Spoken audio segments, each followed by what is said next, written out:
Ces logiciels espions, justement, sont-ils une bonne idée? La technique séduit de plus en plus de parents, plus 70% en 2 ans, selon une étude d'Ipsos et de l'Observatoire de la parentalité. Mais pour le psychiatre Serge Tisseron, épier nos enfants ne réglera pas le problème, au contraire.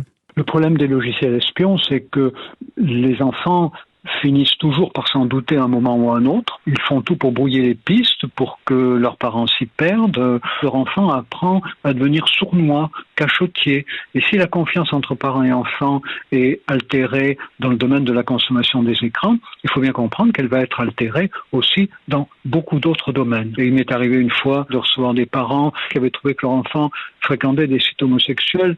Mais comment voulez-vous que ces parents aient pu aborder le sujet avec leur enfant? Dire qu'ils avaient espionné leur enfant, c'était pas possible, mais continuer à vivre avec lui en sachant ce qu'ils avaient appris et sans pouvoir lui en parler, c'était tout aussi difficile. Donc le logiciel espion, c'est une tentation dont il faut se garder. Ça crée beaucoup plus de problèmes que ce que ça en résout. Le psychiatre Serge Tisseron au micro européen de Thibaut.